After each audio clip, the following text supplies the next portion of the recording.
Defines OTT, don't you think? Over the top. Having done a video or two with the guys, I definitely understand the incredible power of Aerosmith. But then again, anyone who's ever heard the band understands the power of Aerosmith. Congratulations on your big night, and, you know, for icons, you're still pretty cute.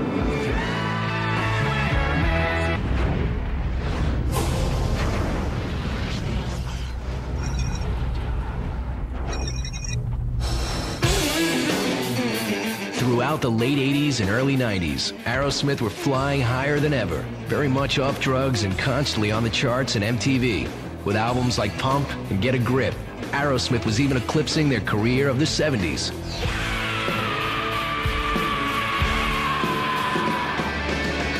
Always in tune with the times, Aerosmith worked with an assortment of prominent video collaborators to create numerous MTV smashes that turned the kids on and turned them into genuine pop icons.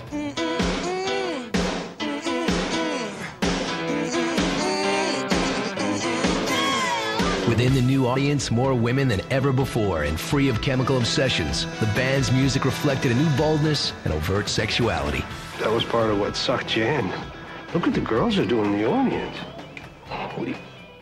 I mean, when I look at a girl in the front row and she goes, lifts her shirt up, and then I'm singing a song and she's crying, and it's like a foreplay and an orgasm. There's so much sexuality in that. There was a time when some would have said we're over, but yeah, we came back just to kick some ass.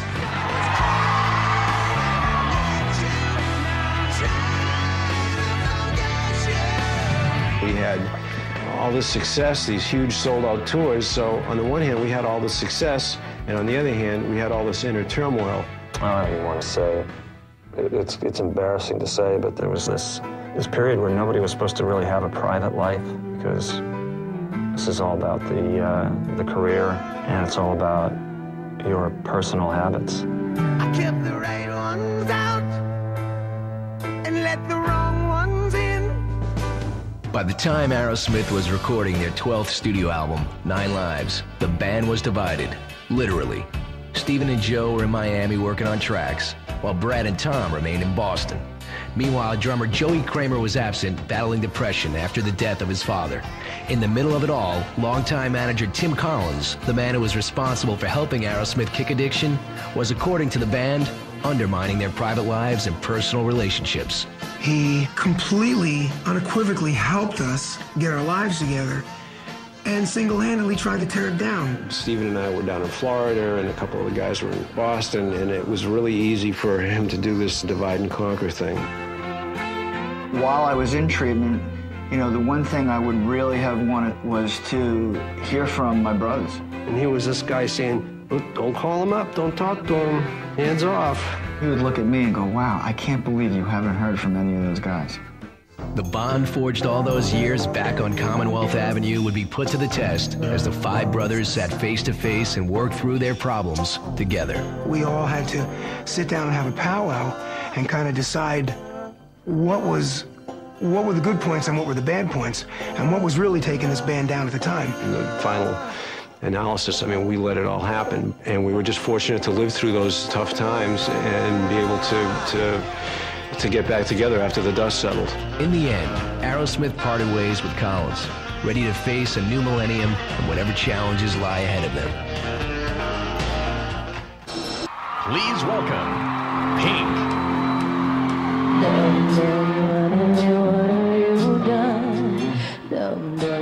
It's the sound, it's the sound.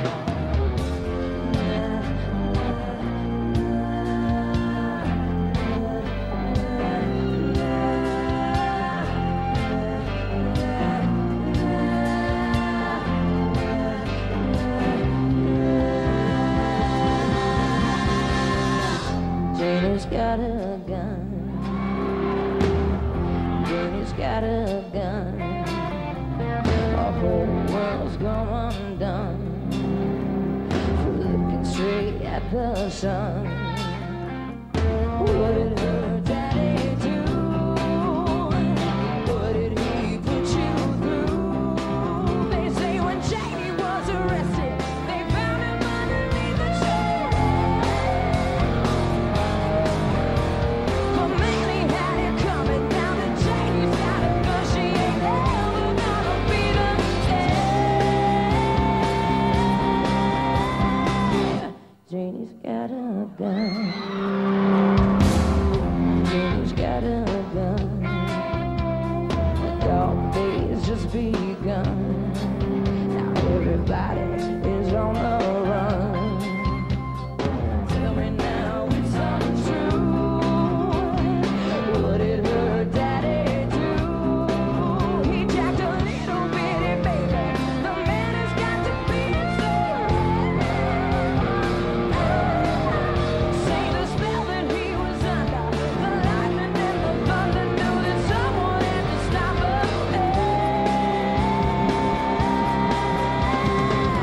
long day's just begun. Now everybody is on the run. What did her daddy do? It seems last night on you. She had to take him down easy and put a foot in his bed. She said, 'cause nobody believes me. The man was such a sleazy, ain't never gonna be the same. Run away from the pain. Run away from the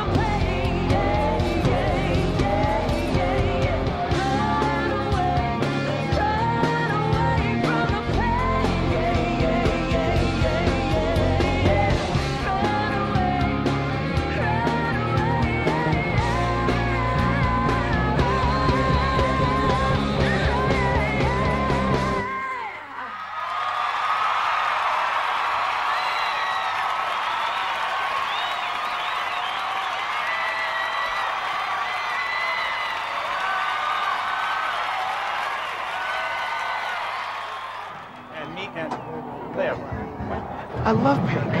You know, she represents like pure feeling, pure attitude. She's something else. When I formed Metallica with the other guys, they were just Aerosmith fanatics, and all that stuff rubbed off on me pretty quick. My favorite song ever is called You See Me Cry. It's the last song, and it's like a little piano, so nice. That's beautiful. We used to do Mama Kin, we used to do Train Kept It Rolling. To go back and do some of those songs that myself or other people maybe from my generation really did grow up on it. To me, it was like high school band practice. Feelings and emotions of 30 years, and what the songs mean to me alone, no words can express. Walking in 1 minute, everybody, 1 minute.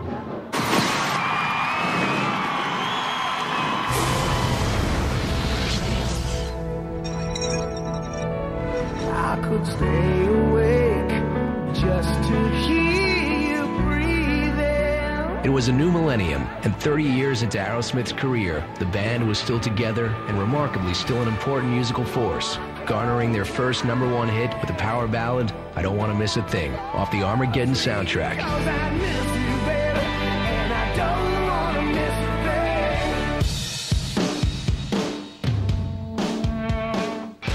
And Stephen and Joe found that their musical connection was strong as ever, with an undeniable hunger to write that perfect song.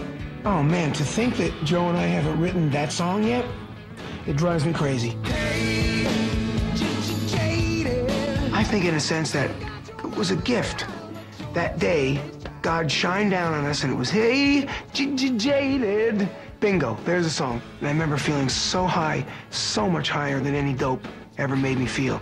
The highs got even higher in 2001 with Aerosmith's Super Bowl halftime performance, where some of the biggest acts in hip-hop, pop, and soul joined them on stage. The event was witnessed by 87 million viewers around the world. All I could do was stand there and look around at my brothers, and to be the garage band from Sunapee, New Hampshire, and to be standing there in the middle of all that was pretty amazing. I'm the one that jaded you.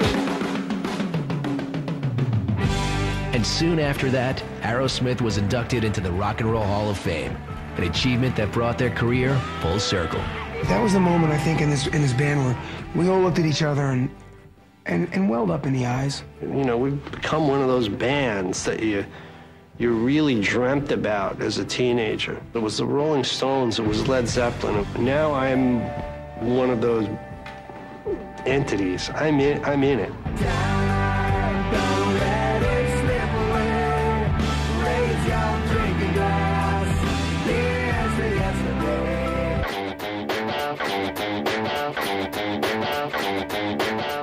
With all the accolades and through all the turmoil, Aerosmith managed a feat no other rock and roll band ever has.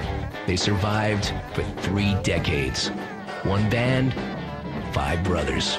Still in the same band together, and we're the same babies that were in Sandbox in 1972 as it is now in the year 2002. It's been a way of life for me for as long as I can remember. I mean, any memory that matters has something to do with Aerosmith. Over the years, it's become better and better all the time, and I think that I probably feel the best that I've ever felt.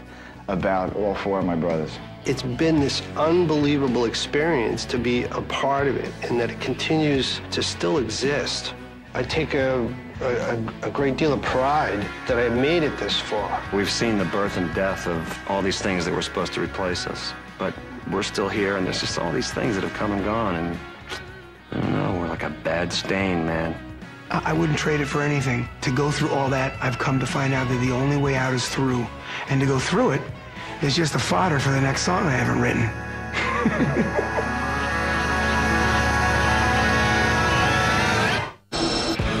Coming up, Liv Tyler and Jennifer Aniston speak from the heart. Hello. We are introducing Aerosmith.